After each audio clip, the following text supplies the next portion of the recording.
Hello, everybody. Hello, everybody. Tonight is October 13th, and tonight is what is it? Tuesday, not Wednesday night. Hmm. Tonight, I want to talk about mm, some of things. Some of things I think about Korea. Hmm. These days I've been thinking about the things and nothing really popped up into my mind. But then tonight, something just crossed my head, and it was things that I love about Korea. There are a list of things, and one of them is transportation, public transportation. I wasn't like aware of like things until I really had felt it when I was abroad, and like tonight. Um, I wanted to talk about this topic a bit in detail, because I cannot, talk everything like in one day. There are a lot. There are lots. So I'll talk one by one as the time goes on. And anyway, I've been to the States, New Zealand, China, Japan, and like a lot of foreign countries, and it could be my feeling. But like to be honest, out of all the transportation that I had experienced, I always felt that transportation in Korea, especially Seoul, capital of Korea, was the best. I mean, buses, and train, planes, everything comes on time, and like they run every 5 minutes or less than 5 minutes, and it's pretty everywhere. It's within walking distance. I mean, like the bus stop and subway station, even the nearest bus stop away from my home is like 5 minutes by walking, and everything is so close. And once you take the bus, it's gonna take you to the destination really easily. Mm. So comfy. So like within Seoul, you don't need to drive a car. Driving a car would only take you more time, and it's a bad choice in terms of going inside Seoul. And I mean, and plus, on top of that, taxis are highly not only taxi though. Like every public transportation is IT oriented, but I want to talk about taxi. Like if you use a Kakao app, an app where you can call a taxi, and it will pick you up, and it will take you to the destination that you want to go to, and and it tracks as you move. Um, Everything is like IT oriented, and mm, it's like really you will feel that it's really organized. So in that perspective, I really felt that it's comfortable. For that reason, like I feel like I'm really proud of living in Korea as Korean. But there are merits and bad things, right? Pros and cons. But at this point, I'll just talk about good things about Korea. But then after that, I'll talk about bad things. Of course, there are bad things, right? Especially in this hard time, with what is it? Like fierce competition and low birth rate, high suicidal rate, and like mm, high suicidal rates. And what else is there? Uh, Real estate problem, uh, and low uh, low job rate. I mean, it's hard for teenagers not only teenagers, not teenagers, like it's hard for 20s and 30s to get a job, and like every bad things are mixed together at this point. So anyway, tonight is I've had enough talking about a good thing about Korea, and I'll read a book. Okay, when is it going to end? It takes forever, for real. I mean, this story is interesting, but then it's dragging. All right, anyway.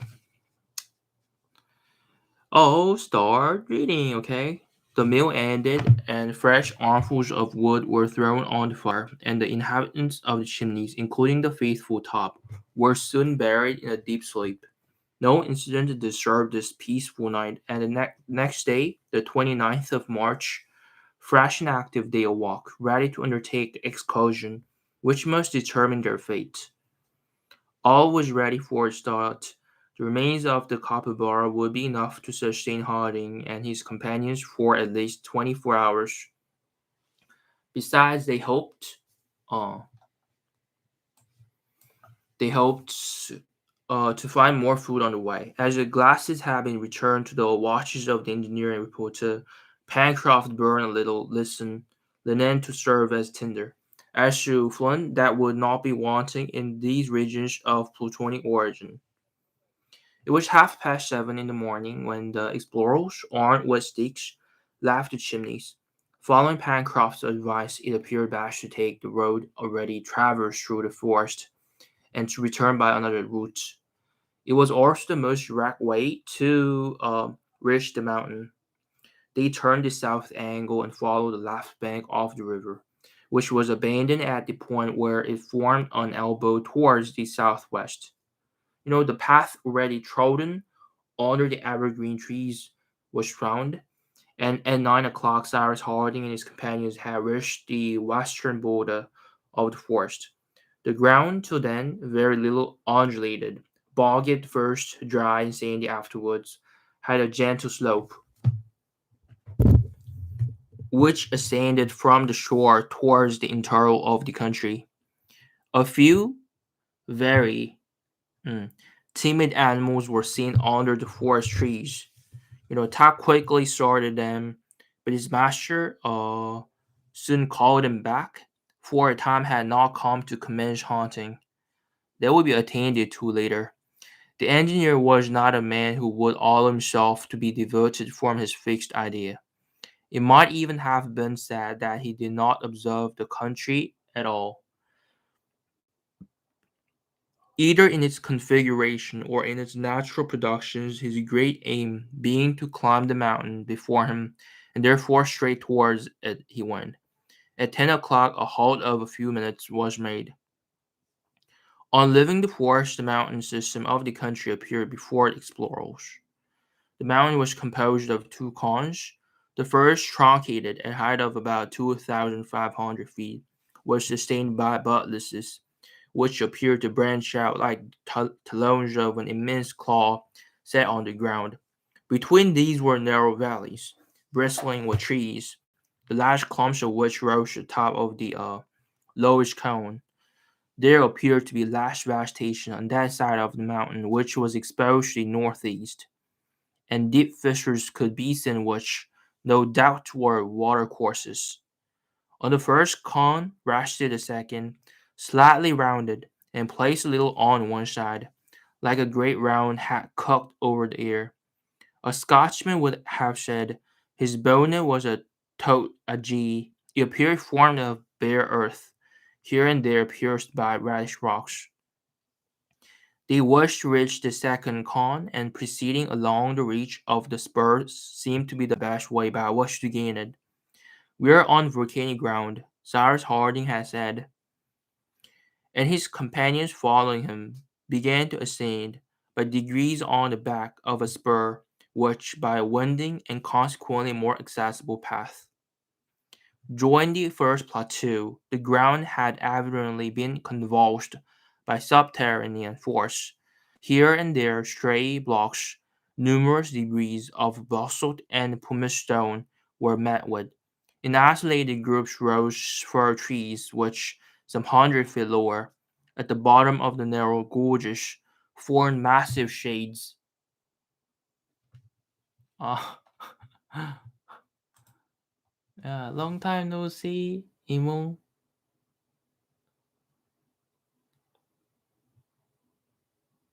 Hello.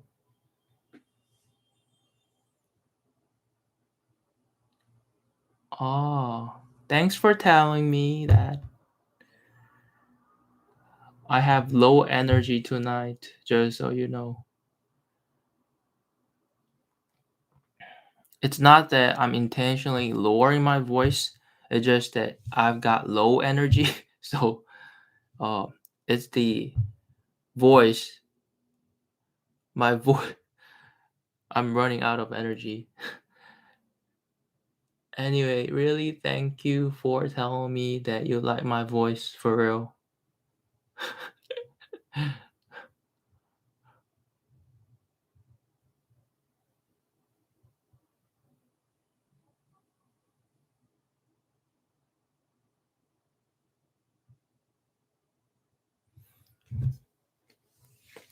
During the first part of the ascent, Hubbard remarked on the footprints, which indicated a recent passage of large animals.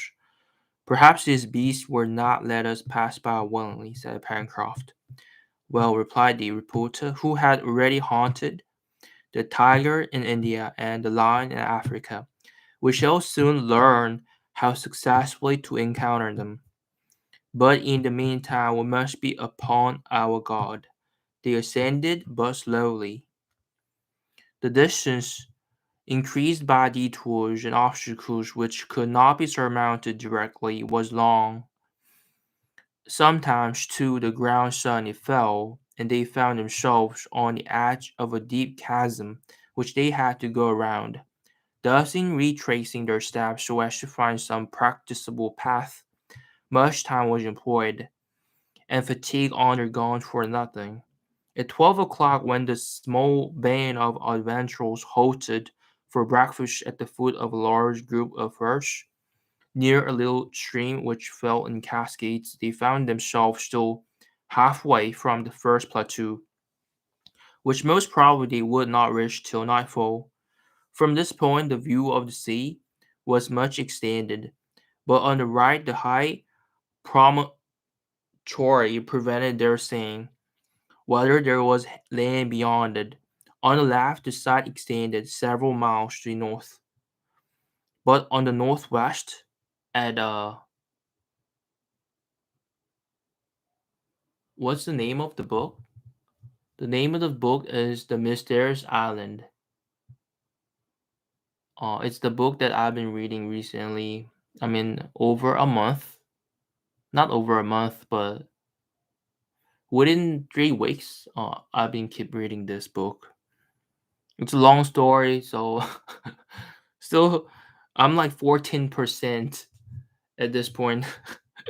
Like 86% left. Still a long way to go. It's only the beginning of the story. Uh,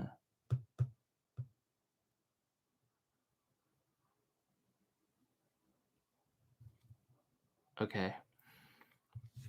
While the male was gorgeous in his red plumage decorated with white spots, Gideon Spilett was stoned cleverly and vigorously thrown, killed one of these tragopans on which Pencroft, made hungry by the fresh air, had cast greedy eyes. After leaving the region of bushes, the party assisted by resting on each other's shoulders, climbed for about 100 feet up a steep acclivity and reached a level place with very few trees, where the soil appeared volcanic.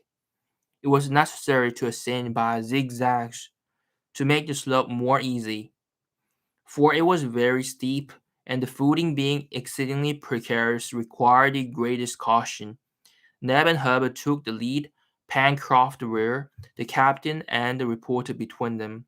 The animals which frequented these heights, and there were numerous traces of them, must necessarily belong to those races of sure-foot and supple spine, camels or goats. Several were seen, but this was not the name Pencroft gave him, for all of a sudden sheep he shouted. All stopped about 50 feet from half a dozen animals of large size. All stopped about 50 feet from half a dozen animals of large size with strong horns, bent back and flattened towards the point, with a woolly fleece hidden under long silky hair of a tawny color.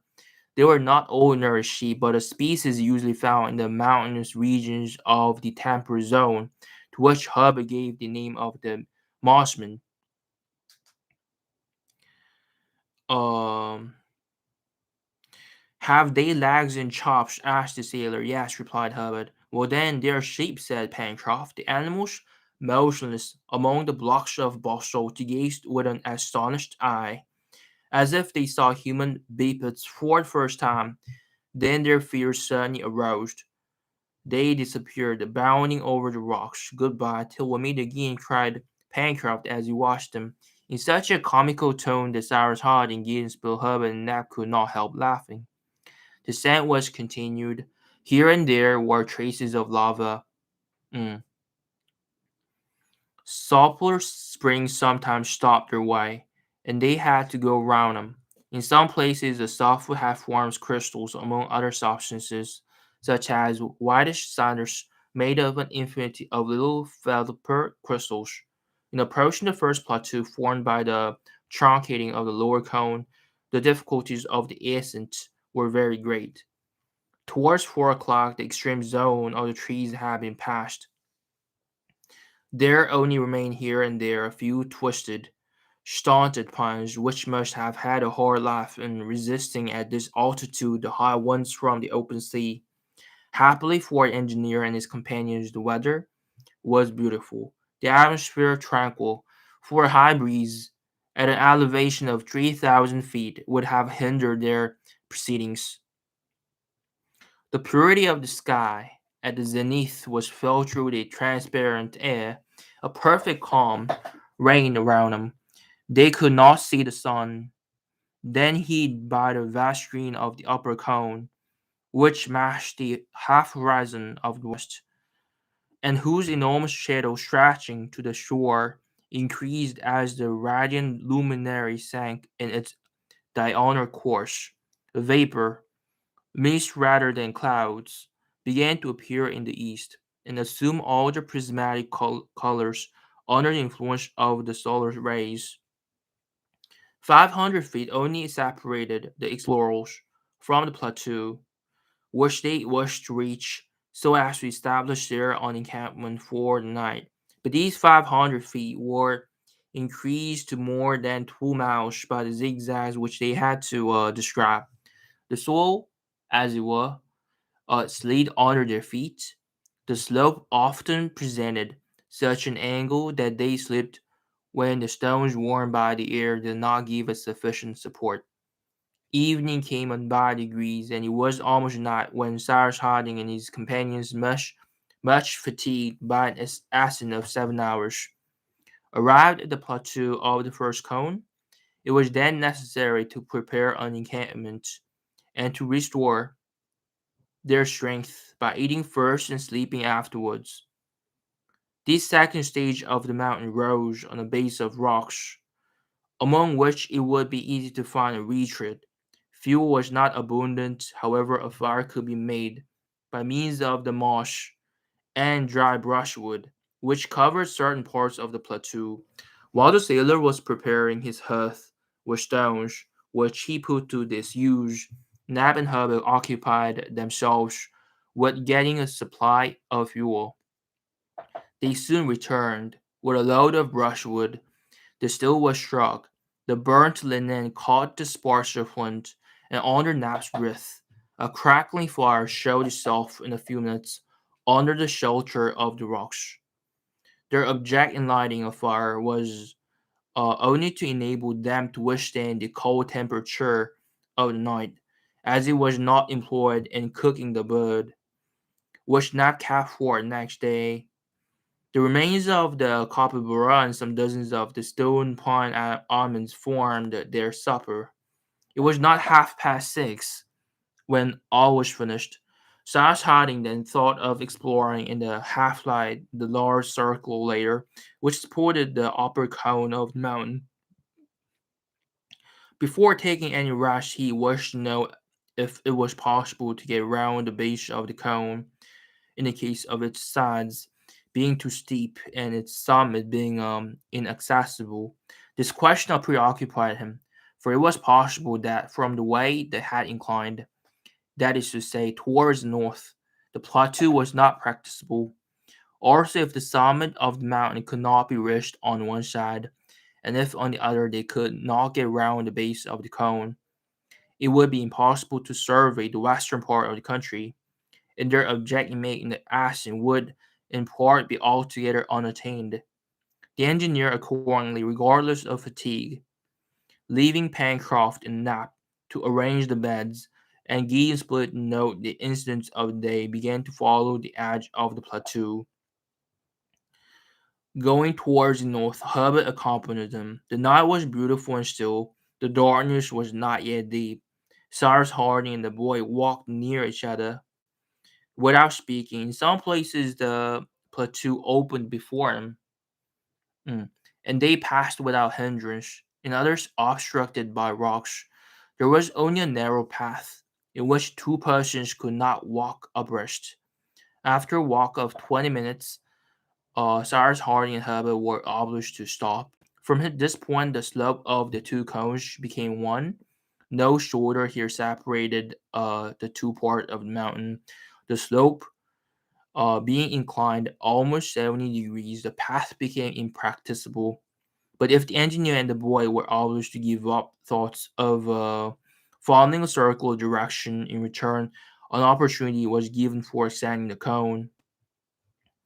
In fact, before them opened a deep hollow. It was the rugged mouth of the crater by which the eruptive liquid matter had escaped at the periods when the volcano was still in activity. Hardened lava, encrusted scoria formed a sort of natural staircase of lower steps, which would greatly facilitate the ascent to the summit of the mountain.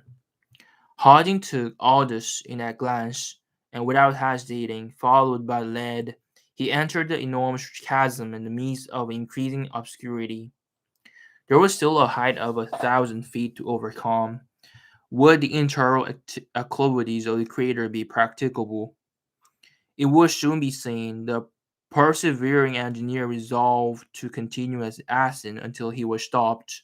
Half of these acclivities wound up the interior of the volcano and favored their ascent. As to the volcano itself, it could not be doubted that it was completely extinct. No smoke escaped from its sides. Not a flame could be seen in the dark hollows. Not a roar, not a mutter, no trembling, even issued from this black well, which perhaps reached far into the bowels of the earth. The atmosphere inside the crater was filled with no sulphurous vapor. It was more than the sleep of a volcano. It was its complete extinction. Sash Harding's attempt would succeed. Little by little, Herbert and he climbing outsides of the interior saw the crater widen above their heads. The radius of this circular portion of sky, framed by the edge of the cone, increased obviously. At each step, as it were, that the explorers made, fresh stars entered the field of their vision. The magnificent constellations of the southern sky shone resplendently. At the zenith glittered the splendid Antares and the Scorpion, and not far was Alpha Centauri, which is believed to be the nearest star to the terrestrial globe. Then, as the crater widened, appeared formed out of the fish, the southern triangle, and lastly, nearly at the Antarctic pole, the glittering Southern Cross, which replaces the polar stars of the northern hemisphere. It was nearly 8 o'clock when uh, Cyrus Harding and Herbert set foot on the highest ridge of the mountain at the summit of the cone. It was then perfectly dark, and their gaze could not extend over a radius 2 miles. Did the sea surround this unknown land, or was it connected in the west with some continent of the Pacific? It could not yet be made out. Towards the west, a cloudy belt, clearly visible at the horizon, increased the gloom, and the eye could not discover if the sky and water were blended together in the same circular line. But at one point of the horizon, a vague light suddenly appeared, which descended slowly in proportion as the cloud mountained to the zenith. It was a slender, crashing moon, already almost disappearing, but its light was sufficient to show clearly the horizontal line, then detached from the cloud, and the engineer could see its reflection trembling for an instant on a liquid surface. Cyrus Harding seized the lad's hand. In a grave voice, "An island," said they, at the moment when the lunar crescent disappeared beneath the waves. Chapter 11. Okay. Half an hour uh, later, Cyrus Harding and Herbert had returned to the encampment. The engineer merely told his companions that the land upon which fate had thrown them was an island, and that the next day they would consult. Then each settled himself as well as he could to sleep, and in that rocky hole, at a height of 2,500 feet above the level of the sea, through a peaceful night, the islanders enjoyed profound repose. The next day, the 30th of March, after a hasty breakfast, which consisted solely of the roasted tragopan, the engineer wished to climb again to the summit of the volcano, so as more attentively to survey the island upon which he and his companions were imprisoned for life, perhaps. Should the island be situated at a great distance from any land, or if it was out of the course of vessels which visited the archipelagos of the Pacific Ocean, this time his companions followed them in the new exploration. They also wished to see the island, on the productions of which they must depend for the supply of older ones.